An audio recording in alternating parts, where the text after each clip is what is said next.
Let me start by speaking about modernism. Modernism was a movement in all the art forms, not just in literature. It happened in all the art forms. So the idea of modernism is to do something which is different than what has been done before. Like we say, 1901 it started, but when we see the things in future, in the next slides, we understand that long before 1901, people were thinking in the terms of modernism. However, it as a movement started, we can say after 1900. The modernism, the idea of modernism is, the earlier works were created. There's a Victorian, Romantic, Elizabethan, Neoclassical.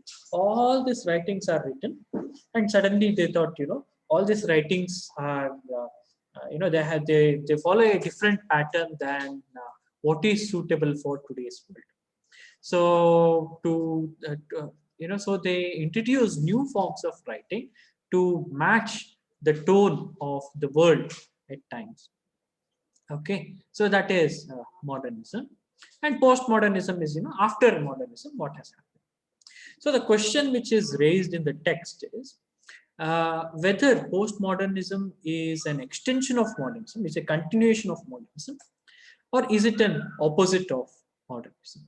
So that's a question, and it's not easy to answer that question.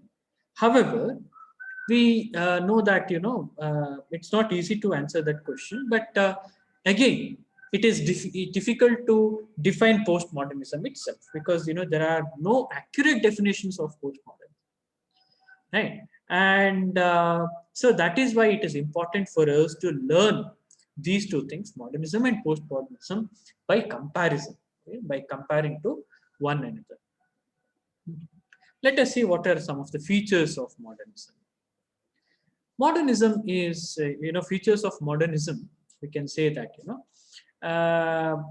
before getting into features of modernistic writing, modernism as a movement in literature, let us see the general idea of modernism. Okay. One, trying to be different. It is called as avant-garde, right? So you might have heard this, avant-garde. So avant-garde is, trying to create something new which has not done before. So lot of new modes of art, writing, painting, architecture, sculpturing, movies, music, all things were created during this time. Even the fashion statements as well, right?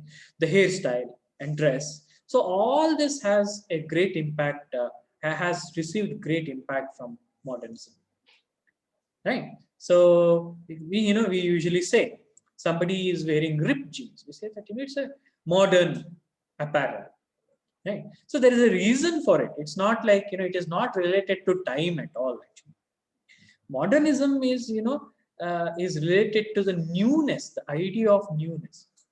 So the entire new music genres of jazz, rock, alternate rock were created because of modernism. Okay, we will learn about it in detail.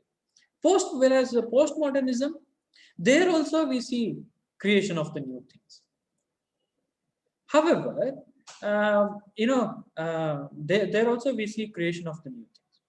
And modernism is, is another thing about modernism is, they notice fragmentization, that is the pieces in the world, right? So they notice the anarchy, disorder, right? We'll again discuss about it, right? Postmodernists also see the same thing, but the approach is different, right? So, and both of them, modernists and postmodernists, they have written great deal of work in literature, and we'll start by understanding modern writings. What are modern writings? What kind of writings they have produced? Postmodernism we'll discuss later. Features of modernism. Here, modernism, modernistic writing. In literature, what are the features of modernism? Let us see. New emphasis on impressionism and subjectivity, that is, on how we see rather than what we see. A preoccupation evident in the use of stream of consciousness technique.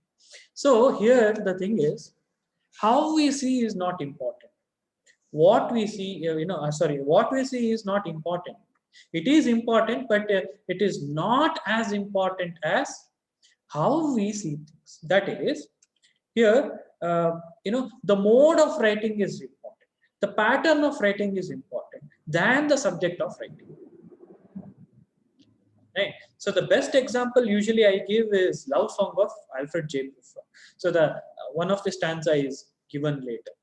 We'll discuss about that. In that particular, love songs have been being written for such a long time. But the idea is not that important. But the way it is presented makes the important issue. So we see, how the pattern of writing becomes very important. That we can see in this particular poem that has been discussed on Saturday. But I'll repeat. In this particular, this particular poem, you can see, we real cool. We left school. This is not how you read. How you read is, we real cool. We left school. We lurk late. We strike straight. We sing sin. We thin gin. We jazz June. We die soon. So when we are reading we for the 7 lines, and the 8th line, it abruptly stops. It says something. Die soon. So the way it is written itself speaks about something. Yeah? Die soon, abrupt ending. So the life comes to an abrupt ending. Okay. So that commentary is made in the form of the poem itself. The way poem is written, it is that. While living, we are all together. But death is abrupt. Is a commentary which we can see. So that way, the way it is written, also gives a tonality to it. Okay. The second feature, a movement away from apparent objectivity provided by such features as omniscient external narration, fixed narrative points of view, and clear-cut moral position. So these things are avoided in the modern poetry. That is omniscient external narrator. So usually in novels we see that there is a third-person narration where an individual says, so this is happening, this and objectivity is maintained throughout. So that is not there at all.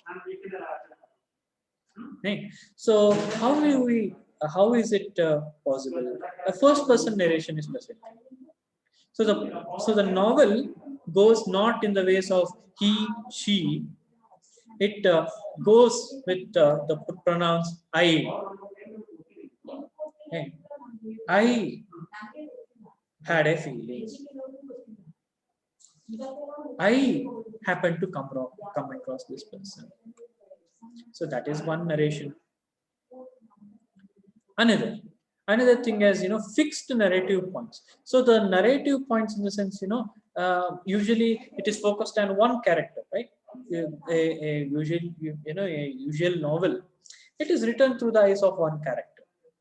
One particular character is given emphasis, but a fixed narrative points is not in.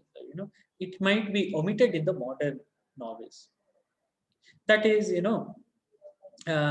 first chapter might be about one individual. Second chapter would be entirely written through the eyes of another character. That might be a clear-cut moral position. So the moral judgments are not done in many novels. Earlier, there is the idea of good, the idea of evil. Right? So the protagonist character is also a hero character. Right? So that is not there. The moral judgment is not given in the movie. Okay? Because in life, people are not just good or evil. Okay? So that is why that is also omitted. So the best example for it is, Virginia Woolf's Mrs. Dalloway. So novel Mrs. Dalloway, it speaks through the stream of consciousness. She keeps on saying, the way it comes to her mind. That is, it's not linear. The story starts, and one event happen after another event, and it ends. That is not how it happens. She just starts speaking about what comes to her mind. Okay, today I did this, I did that, or before that, it happened so. So whatever comes to her mind, she keeps on saying. Right. So that is Mrs. Dalloway, and that through that we can understand what exactly means. Then blurring of distinctions between two genres, so that the novels tend to become more lyrical and poetic, and the poems become more documentary and prose-like. So what does it mean? So earlier there is a clear distinction of between the genres. Right? So the poetry. So these are the features of poetry. These are the features of prose. Right. So that is poetry follows certain patterns. For example, all the works of Shakespeare, every single line has 5 syllables. So it's 10 syllables. 5 into 2, 10 syllables in per every single line. And all the sonnet follows 14 lines. That is the meaning of the sonnet itself. 14 lines, each line 10 syllables. So a pattern is followed. But pattern is not followed in modern poems. Poetry is very flexible. Right? So it is difficult to identify prose in poetry. For example, this particular poem, you can see. I am a hungry star in the sky, covered by the jealous clouds. I am a goldfish plant in the garden, shaded by the daylight. I am a fly in the kitchen, buzzing on the boundary of the blind wall. Some lines are short, some lines are long. There is no rhyming. So the feature of poetry and prose is blurred. So they're blended. Right? So this has certain features of poetry also, certain features of prose also. Okay. New liking for fragmented forms, discontinuous narratives, random seeming collages of disparate materials. So you can see this. For the example, this particular painting. So it's not a complete painting. The fragments are given.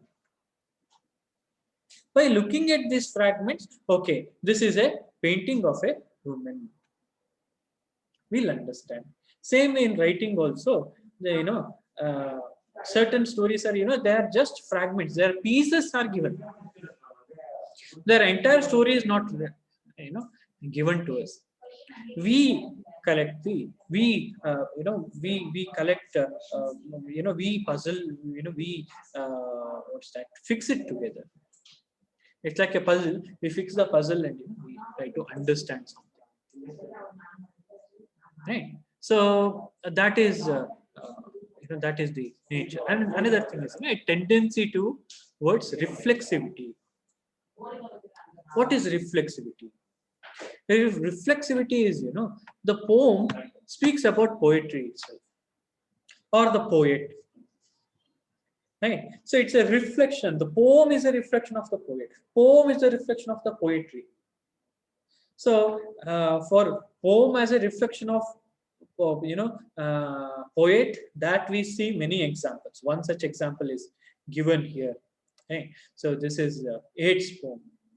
We'll read it. Don't worry. But the poem itself is a reflection of poetry. Can be seen in T.S. Eliot. Right. So in his poem, that is Wasteland. His poem Wasteland. He says, April is the cruelest month. So that is how he starts. The first line in the sense, there is a small prologue, but the first line of the first part of the poem itself is, April is the cruelest month. What is he saying there? April is the cruelest month. He is actually speaking about the poetry there. Okay? So the meaning is that, uh, the idea is, the word, it is very difficult to write romantic poetry during a modern times. So that is what he is trying to say by April is the cruelest month. So the poem is a reflection of the poetry itself. So this is reflexivity. Okay. So this is an aged man is but a palpitating, tattered coat upon sticks.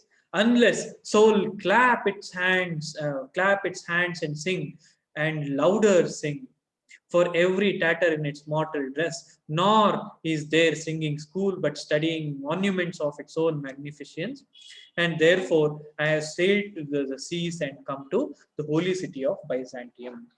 So here, meaning is not important. If we start discussing meaning, the class do not end.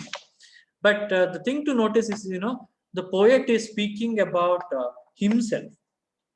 Okay. So that that the poetry is a reflection of the poet. Okay. Then meaning. So this modernity, idea of modernity, is closely associated with semiotics and structuralism. We discussed structuralism and semiotics in the previous classes, right? So semiotics is the understanding of the signifier and signified. So why do we call this as pen? Right? So why do we call how the cat image of a animal with whiskers and a tail and ears comes to our mind when we hear the word cat. So these things we have studied. Okay. So the meanings are associated with certain things. Okay. So wearing a ring for that matter, or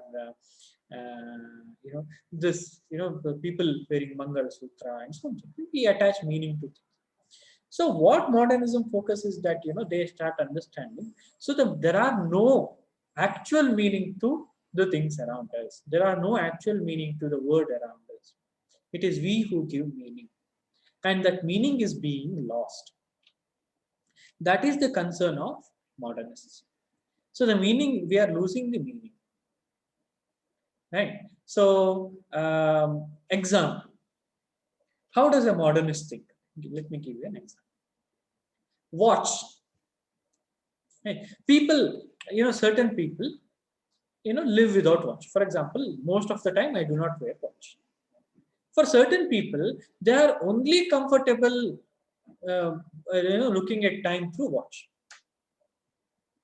Okay. So there, what is happening is, they fear that the watch, watch is there for looking at time. So I have to look at watch. Okay. So a phone, for example, a multi-purpose gadget like phone, the phone is not there to look at time. Phone is for some other purpose. They are sticking on to the meaning. They feel that the meaning is being lost. They have to find the meaning. So that is why they are attached to watch. Okay. Physical copies of books for that matter. Okay. Today we can read e-books, but most of us are not comfortable in reading e-books. Okay. Except for the fact that today, based on technology, if you have a Kindle or something, today, other than the fact that your retina will be irritated, reading ebook is no different than reading a original book, actually. But when we have a book in our hand, we feel that okay, oh, this is actually reading. Hey, this is not reading. We feel. Hey. So that is a sense of modernism. Hey. We feel that the meaning is being lost. Okay. Further, what modernists focus on?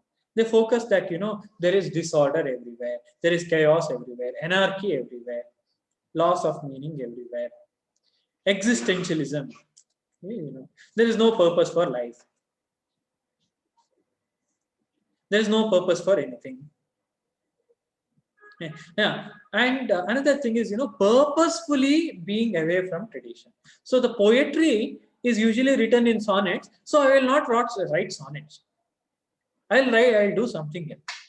So that is modernism. Same way, usually, you know a dress is worn in a particular way. I purposefully do not follow tradition. I purposefully do something else. That is purposefully going away from tradition. That is modernism. Right? But if we have an idea that modernism is actually very new, that is not true. Modernism is about 120 years old. The concept of modernism. Modernism is actually old thing. Right? We have moved from. Okay, so this is the way modernism is.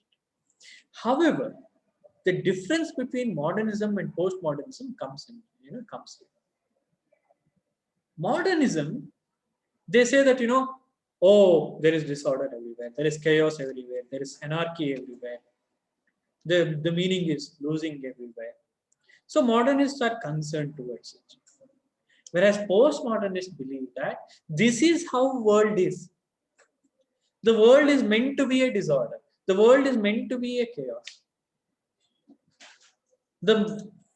No things originally has any meanings. There are no purposes. It is we who create purpose. Is postmodernism. They don't purposefully go away from tradition. They naturally are out of tradition. When we see the examples, you will understand. Okay. So this is the nature of modernism and postmodernism. So in your essay, which is given there, the Peter Perry's essay, he beautifully says it. Right? Modernists are concerned that the order in the society is being lost. That is modernist. Whereas postmodernists, they find it liberating. Okay. Order is being lost. Rules and regulations have no meaning. So that is liberation for postmodernists. Okay. So we'll see this through the examples from literature, music, and all other forms of art. Let us see first modern writings. So modern writings, now we are discussing about the examples of modern writings. So there are many, when we speak about modernists, there are many modern writers who have produced a significant uh, writing. And, we can see here, who are those, what they have written. One is T.S. Eliot. Sorry.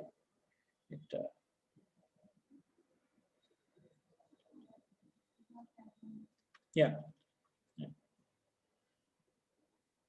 T.S. Eliot, I have spoken about T.S. Eliot so many times that either, T.S. Eliot is one of the most influential writer of 20th century. Okay? So I have already discussed about him many a times. I will not go in detail, but we'll read one of his stanzas. We'll understand. And indeed, there will be time. There will be time to wonder, do I dare? Do I dare? Time to turn back and descend to the stair with the bald spot in the middle of my hair. They will say, how hair is growing thin. My morning coat, my color mounting firmly to the chin. My necktie, rich and modest, but asserted by a simple pin. By a simple pin, if I miss some words, forget it. They will say, but how his arms and legs are thin. Do I dare? Do I dare disturb the universe? In a minute, there is time for decision and revisions, which a minute will reverse. So, this is actually a love song of Alfred J. Prufrock. In a love song, it is written in this way. You can see that. What he is trying to say is, there is disorder. The order is lacking. Right? So James Joyce Ulysses. Let me. We'll compare it with W.B. Yeats. Okay, W.B. Yeats. His poem here. First one stanza of his poem. Turning and turning in the widening gyre, the falcon cannot hear the falconer. That means the God is no more associated with the human beings. That's, things fall apart. The center cannot hold. Where anarchy is loosed upon the world, the dimmed tide is loosed, and what is everywhere? And everywhere. Okay. The ceremony of innocence is drowned.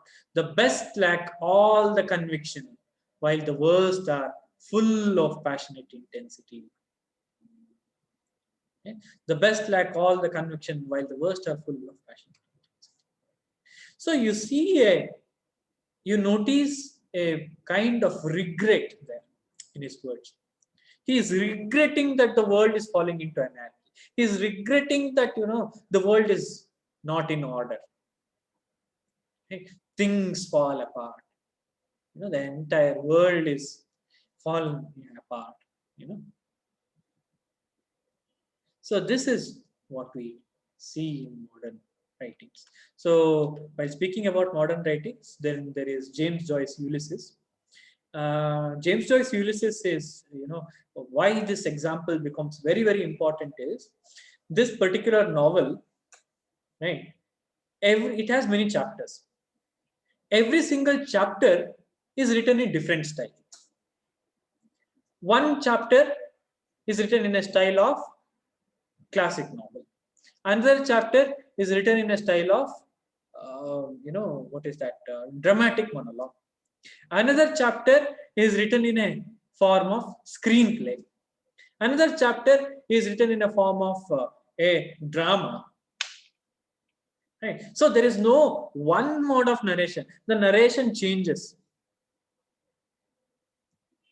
Right? A classic novel, once it starts, it ends in a same manner, same pace. That is not seen here. Okay. We'll